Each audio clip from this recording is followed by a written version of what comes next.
What is up, guys? Fado82 coming at you with another edition of Rust Cribs, in which we take a look at some of the more interesting base designs from the past week on the US Rustopia server. What we're looking at right now is a base that was designed by some players who appear to have a fetish for animal print. It's loud and it screams to be noticed. It says, "I'm here, I might be queer, but I'm definitely down to fuck." This is a really tight butthole base design, guys, and they're really doing a lot right. So they have the signs on the outside of the wall. Beyond serving an aesthetic purpose, they have some utility to them as well, because you can't place ladders and signs, so it's an added layer of protection. Inside, the main base is covered in ledges, which help mitigate against ladder raids, and the outer wall has a ledge as well, which also helps to prevent against ladder raiding. Towers are positioned in each corner of this base, as well as there's one on top of the base, so the defenders have lines of sight everywhere in this compound and also outside the compound. It's really a beautiful design, and this is sort of a microcosm of what you might want to see in a larger scale base. It's a beautiful design. These guys appear also to know that you got to separate work from pleasure, and they have their mining quarry in its own compound over here, separated from the main base. Really awesome stuff, really great work. And the LQM clan appears to have got their hands on a large amount of amphetamines this past wipe cycle. They immediately took over the globe and built a massive base on top of it, which gives them a great vantage point for defending against raiders, and then they feverishly started building day and night around that globe, amassing a large number of structures, each with their own individual purpose. They have an arena, they have housing for slaves, and they have mining quarries that are separated with walls as well. They put the quarries to the test this week, and they ran them day and night, and you can tell that they were able to yield a lot of results because they built a large number of buildings here. This was a bit of a flashpoint on the server. There was constant fighting from the minute this base went up all the way to the end. The base was raided several times. The first time I believe it was raided when someone leaked door codes, so there's a bit of drama there with a potential mole in the group. And then the second time it was raided by Dirt McGirt and his crew, in which they pickaxed through part of it. Never made their way to the top of the globe though, so they didn't get any of the loot that was in that top part. Again, monument bases appear to be a thing that's not going away, and the Death Star appears to be the most desirable monument out of them all.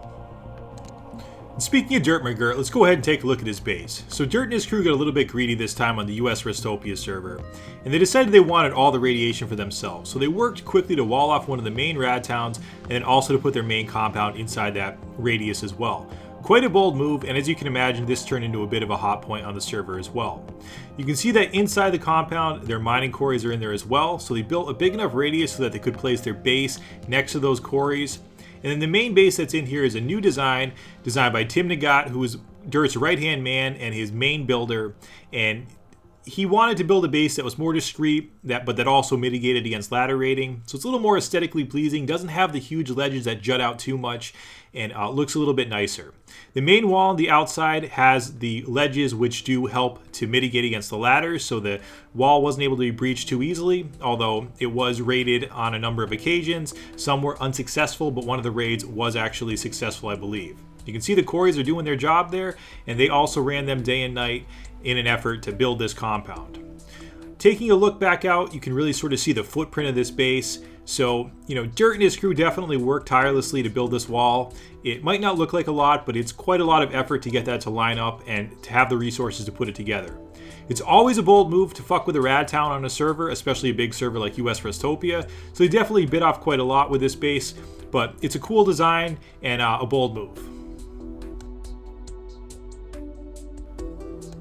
And Pharaoh and his group stuck to what's familiar. They copied the same base design they had last time and made some minor changes to it, again using the system of ledges on the outside that have 10 ledges to help prevent against ladder raids and also to help soak up rockets if they were used on the base. To my knowledge, this base was not successfully raided, and it did withstand the test of time.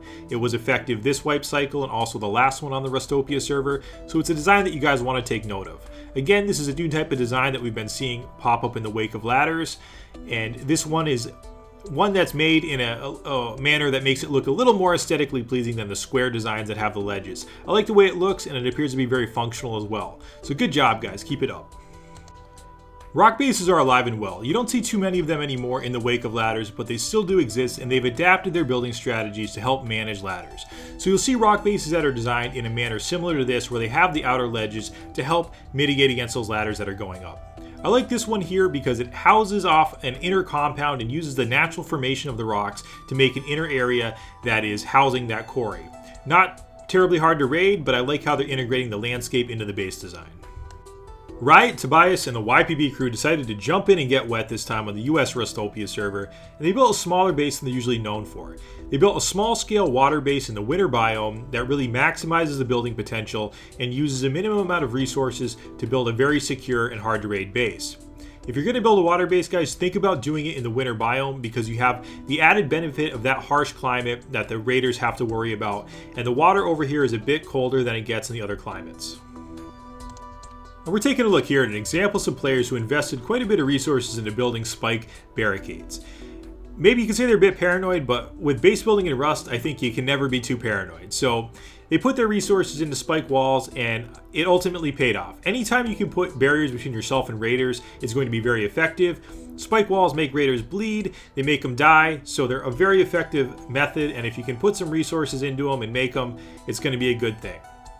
We found this hot mess up in the hills, and it's a really interesting example of building on terrain that isn't meant to be built on, or that isn't able to be easily built on. It's a bit of a hot mess when you look at it, but you have to kind of work around the terrain. This would be a very difficult base to raid. It's probably also a very difficult base to get to just by nature of the terrain. Interesting nonetheless.